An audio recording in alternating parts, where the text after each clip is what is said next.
Olá, sejam todos muito bem-vindos a mais um Se Liga na Fita e o primeiro Se Liga na Fita de 2019, o primeiro do ano, mais uma vez. Feliz ano novo a todos vocês que têm aí nos acompanhado ao longo de 2018 e esperamos que 2019 continue, novo ano, novos entrevistados, muita coisa boa vindo por aí. E para abrir o ano com chave de ouro, hoje eu recebo a professora de História e assistente social, que atualmente dá aula de empreendedorismo, Gerlane Jesus.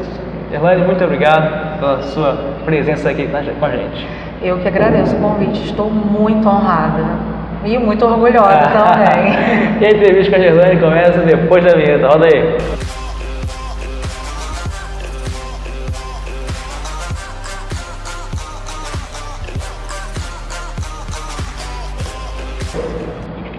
Gerlane, bem-vinda. Obrigada. E para iniciar, eu já fiz uma breve apresentação sua, mas gostaria que você se apresentasse melhor para o público. Bom, eu já estou na área de educação, que a princípio não era a minha proposta. Minha primeira graduação foi em serviço social, mas acabei migrando para a educação. Hoje eu atuo dando aula de empreendedorismo no Fundamental 2, mas também atuo do primeiro ao quinto ano. Muito legal. E antes de tudo, eu já queria agradecer ao CEPEC, Centro Educacional Presbiteriano de Campos, que nos cedeu aqui o espaço para a gente poder fazer essa entrevista. Gerlane, você, uma mulher, hoje a gente vai falar muito sobre mulher na sociedade, beleza? Gerlane, para começar, as mulheres cada vez mais têm ganhado espaço na nossa atual sociedade.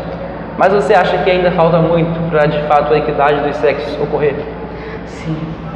É muito engraçado que a gente parar para pensar que em pleno século XXI a gente ainda precisa discutir algumas coisas a respeito disso. Eu acho que ainda falta bastante, a gente já alcançou muita coisa, mas ainda falta muito.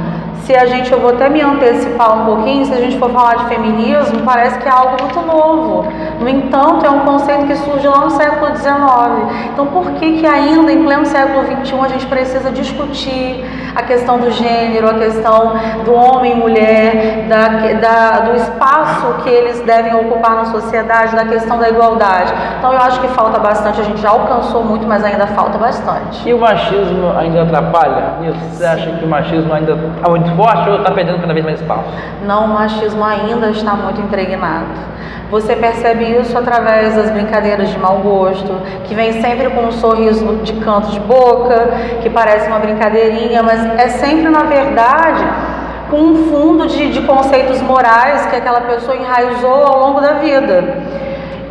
O machismo, nós somos, por que o feminismo surge? Surge pela necessidade da mulher ganhar espaço na sociedade, porque a nossa sociedade era uma sociedade patriarcal, dominada por homens, onde o homem era o centro de tudo. Mudou? Sim, nós já melhoramos muito, mas ainda existem partes da sociedade em que o homem ainda se sente o dominador. Então a gente ainda tem que romper ainda muito com esse conceito. Está no início, então, pode dizer aí. Eu não diria no início, mas falta muito para a gente alcançar o 100%. Ainda é longo. E Gerlane, você falou sobre feminismo. O feminismo, ele sempre ajuda nisso, às vezes ele atrapalha. O movimento feminista. Sim, se a gente for olhar o conceito de feminismo, o movimento, por que surge o movimento do feminismo? Surge com o propósito de dar legalidade à luta da mulher na sociedade por um espaço, por igualdade entre homens e mulheres, para que ela seja reconhecida como um ser social que tem a capacidade de escolhas, de opiniões. Então o feminismo surge nesse contexto, o contexto de dar à mulher a liberdade de também participar social e politicamente da sociedade.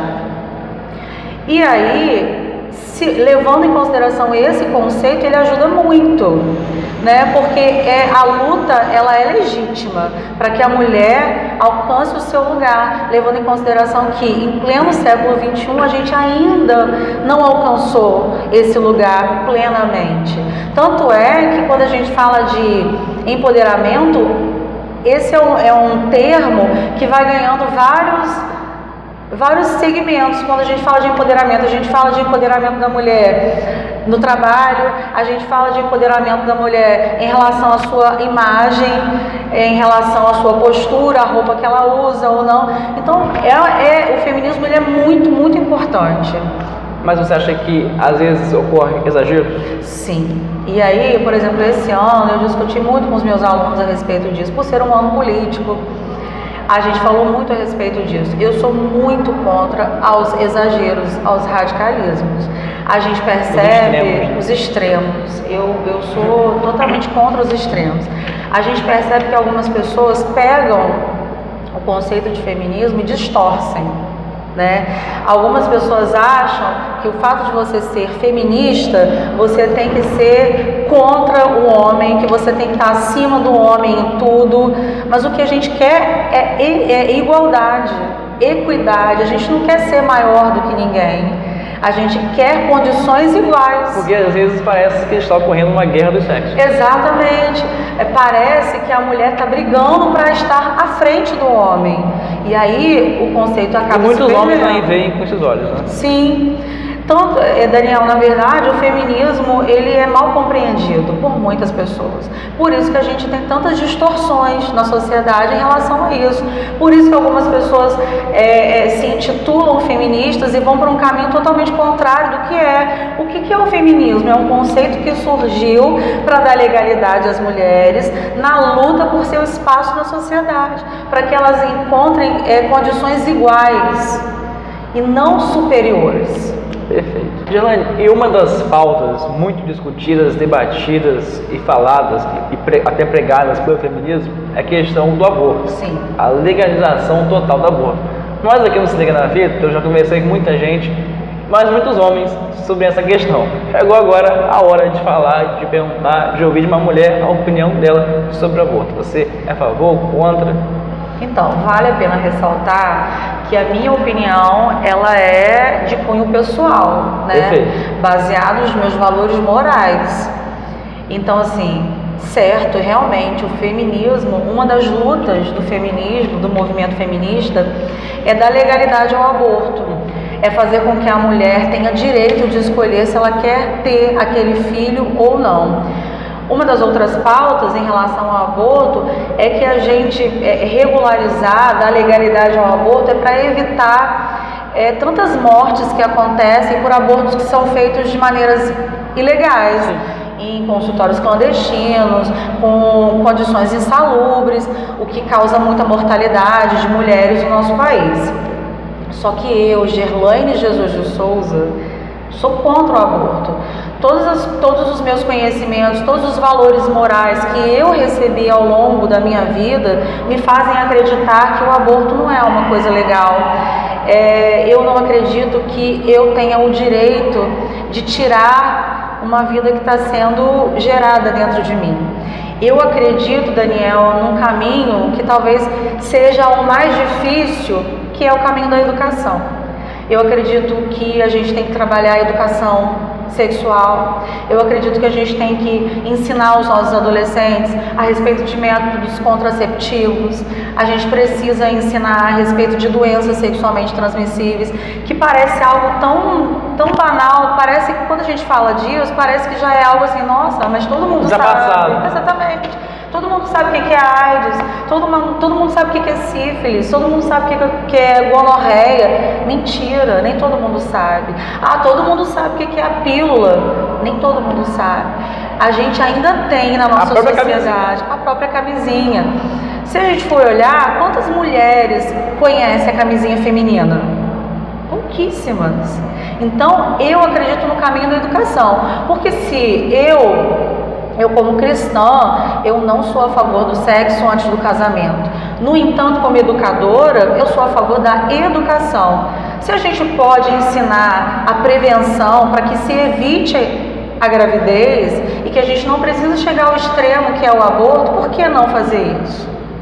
Então, eu não sou a favor do aborto. Eu sou totalmente contra. Dita aí a opinião da Gerlane sobre isso. Gerlane, ano novo, né? Janeiro aí começando, e verão, calor, mas as coisas andam bem quentes lá em Brasília também, porque o governo Bolsonaro acaba de assumir.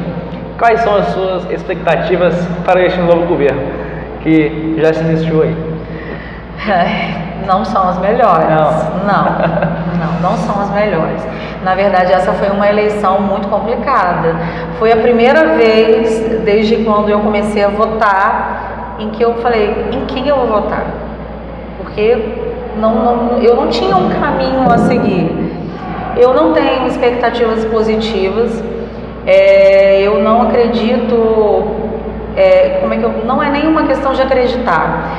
Eu não tenho boas expectativas a respeito do governo atual. Ele é muito radical em muitas coisas. Você acha que ele é o extremo, então? Ele vai para o caminho do extremo. E eu já disse aqui posteriormente que eu não sou a favor do extremo. É lógico, Daniel, que na campanha política a gente viu muitas falas retiradas do contexto. E eu sempre falei com os meus alunos, e eu deixo a dica para você de casa também, nunca analise uma fala que é retirada do nada. Geração e você... do fake news, né? Exatamente. Problema Quando sério. você ouvir alguma coisa, vá pesquisar, leia sobre, procure várias fontes. A internet está aí, ela é um recurso maravilhoso. É lógico que nem todas as fontes são verdadeiras, mais confiáveis, né? Nem todas as fontes são confiáveis, mas examine mais de uma, né? Procure saber, porque a gente teve muitas reportagens que induziram os eleitores com falas fora do contexto. Sim. Então, assim, eu sei que muitas falas foram retiradas do seu contexto. No entanto, mesmo com tudo isso, eu não consegui ver no governo atual um governo que vai trazer boas expectativas para o nosso país. Eu não consigo acreditar nisso. Eu acho que ele é um governo que prega muito radicalismo, muito extremo. E eu não acredito nisso. Eu acredito no governo que dialoga com a sociedade. Então você acha que os direitos de parte da sociedade, chamada até de minorias, pode estar de fato ameaçado, prejudicado? Na verdade, sempre estão. Toda vez que a gente tem um novo governo, a gente tem que ficar com o pé atrás, porque os nossos direitos sempre vão estar ameaçados. A gente teve aí o governo anterior, que de certa forma veio mudando a questão trabalhista, que trouxe várias perdas para os trabalhadores. Então, a gente sempre tem que ter receio. Então, eu tenho medo sim, eu acho que é um governo que ameaça alguns direitos, mas eu não posso afirmar nada. No momento não posso dizer assim, ele com certeza ele vai restringir, com certeza ele vai banir os direitos dos trabalhadores, ele vai diminuir o direito das minorias. Eu não posso afirmar isso, mas eu tenho temores. Perfeito. Continuando aqui, Gerlaine, e o presidente eleito, Bolsonaro, também sofreu muitas acusações de racista, né, de homofóbico e principalmente de machista. Você acha que o direito, você já falou das minorias, acabam que são prejudicados, mas de forma específica, das mulheres, você acha que elas podem sentir-se ameaçadas? Então, Daniel, como eu falei para você, muitas falas que foram jogadas na mídia foram tiradas do contexto, não defendendo o atual presidente, né? É lógico que ele se mostrou sim uma pessoa machista, preconceituosa, mas muito do que foi propagado a respeito dele foram falas retiradas do contexto. A gente observa que o atual presidente, ele é uma pessoa muito sanguínea, e uma pessoa sanguínea age por impulso. E muitas vezes, se você de alguma forma, as pessoas vão lá, falam com você o que querem, né? Ele responde à altura. Ele não me parece uma pessoa equilibrada para responder de maneira mansa. Tipo uma bomba relógio. Exatamente. Pode explodir. Se ele for instigado, ele vai responder à altura, né? É como se diz. Seria o autocontrole. Sim, ele não me parece uma pessoa que tem esse autocontrole. A gente tem um ditado popular que diz, né, de cutucar a onça com vara curta. É exatamente esse cenário que eu vejo quando eu olho para Bolsonaro. Mas é o que eu disse para você, a gente sempre se sente ameaçado com mudanças. As mudanças sempre elas trazem temores para a gente. E acho sim que as mulheres que foram colocadas dentro desse grupo de minorias devem se sentir ameaçadas, sim. No entanto, Daniel, a gente já ganhou muita legitimidade na nossa luta, né? As mulheres hoje, quando querem, elas saem, elas reivindicam. O que eu acho que a gente tem que fazer é cada vez mais fortalecer esse movimento, fazer com que a luta, né? Os movimentos sociais. Fortalecidos os movimentos sociais, é muito difícil que a gente tenha direitos restringidos. Ameaças existem, mas a gente precisa ganhar cada vez mais força para ir para as ruas, para reivindicar, e não existe forma melhor de reivindicar que é através do voto. O dia que a gente entender o poder que o voto tem, a gente muda tudo. Você acha então que nós brasileiros ainda não conseguimos compreender a validade do voto? A gente tem ainda pessoas que trocam seus votos por tijolo. É inacreditável, né? Até em pleno século XXI. Em pleno século XXI a gente vê que as pessoas trocam o seu voto por uma placa de candidato na frente da sua casa, por uma promessa de algo infundado, em pleno século XXI. Então as pessoas não sabem ainda usar o seu voto, elas ainda não entenderam que o voto é uma arma. Quando você vai discutir com uma pessoa, não, pra quê? Não vai adiantar nada, mas é claro que vai adiantar. Porque o meu voto... Todos pensam dessa maneira, né? Nunca vai adiantar, não vai adiantar. Exatamente. O meu voto junta-se com o seu voto, com o do outro, com o do outro, com o do outro, e a gente forma. Mas as pessoas não pensam assim. A gente tem que evoluir muito em relação a isso. O Brasil tem que evoluir muito. O Brasil é bem estagnado, né? Assim, muito. Em muitas áreas, né? Só para você ver como que a gente é tão retrógrado em relação a isso, que o voto é obrigatório. Não deveria ser obrigatório. Eu deveria me sentir... Porque tudo na vida, quando você faz com má vontade, porque é obrigado, faz mal feito. Eu deveria me sentir à vontade. Não, eu quero votar, porque isso faz parte da democracia. Eu quero participar da mudança social do meu país. Não tem essa... As pessoas realmente vão por obrigação. Elas não vão com a consciência de que, não, eu estou fazendo isso porque eu quero mudar o contexto social e político do meu país. As pessoas vão obrigadas. Isso já mostra pra gente que a gente precisa evoluir muito. As pessoas não assistem propaganda eleitoral porque elas acham um saco. Se eu não assisto propaganda eleitoral, como é que eu vou saber o perfil do candidato que eu vou votar? Como é que eu vou saber as propostas que ele está oferecendo? Já fica aí a dica sugelânea para as eleições de 2020, né? Aí, para nossa cidade. Eu sempre falo para os meus alunos, assistam propaganda eleitoral. Primeiro que é uma das formas de a gente conhecer o nosso candidato, né? Segundo, gente, é bem interessante. Eu aconselho, eu amo assistir propaganda eleitoral. Eu não Não, lá em casa a gente dá até risada por conta disso, porque é uma parte, sim, da programação que eu paro e eu assisto. Acompanha. E a gente tem que acompanhar, né? A gente tem que conhecer. E já que nós estamos falando tanto de mulher hoje aqui com você, e sobre a participação das mulheres na política, você acha que falta muito ainda? Porque as mulheres são maioria da população brasileira. Sim. Só que na Câmara, no Senado, isso não se reflete bem. Até na presidência, né? Tivemos até hoje apenas uma mulher na presidência. Gostaria que você falasse um pouquinho sobre isso aí. Muito importante a participação da mulher. Na verdade, o feminismo, uma das lutas do feminismo é dar à mulher esse direito de participar ativamente da política, da economia. Só que a gente não vê isso na prática. Como você falou, na população brasileira, a gente tem mais da metade é constituída por mulheres. No entanto, a gente não tem a participação ativa da mulher nos poderes públicos. Então a gente precisa ainda, falta muito, Daniel, falta muito. A gente ainda vê pessoas dizendo que mulher foi feita para dirigir fogão. A gente ainda vê pessoas dizendo que mulher não serve para isso. Então é uma luta que ainda vai durar muito tempo. Mas eu considero muito importante a participação da mulher na política, porque tem coisas que dependem do olhar feminino. E eu não estou sendo sexista, eu não estou discriminando, dizendo que só o homem pode fazer isso ou só a mulher pode fazer isso. Mas são as aptidões, né? Mas são. Dons, a mulher né? tem uma sensibilidade maior para determinadas situações. Isso é inegável, isso é biologicamente explicado, né? Então, eu acho muito importante a participação da mulher na política, mas ainda é uma luta que vai durar muito tempo. Verdade. Gislaine, agora para poder encerrar essa maravilhosa entrevista, a gente podia ficar aqui a manhã toda falando, muito bom te ouvir, é muito bom. Ah, que bom.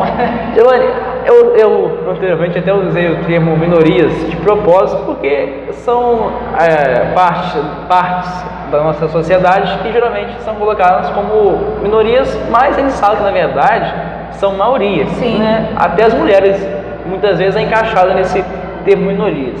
Eu gostaria que você comentasse um pouquinho sobre isso aí e eu gostaria também que você falasse, para encerrar, como as minorias podem fazer para de fato se portarem como uma maioria que são a partir de hoje, desse novo ano que se inicia.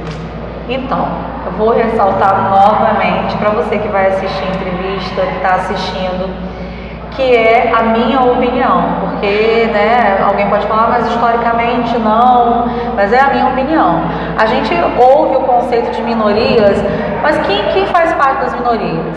Os pobres, as mulheres, os marginalizados pela sociedade. Até os negros. Os negros, né, os homossexuais, as lésbicas. Só que se a gente colocar na ponta do lápis, Daniel, essas minorias são maioria. São, na verdade, a maioria que compõe a sociedade.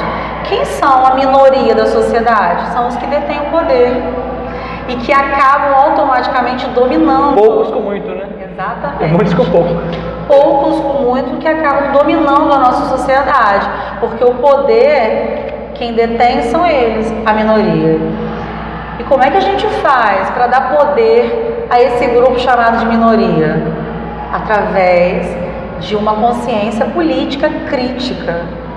Hoje na sociedade a gente discute muito pouco sobre política.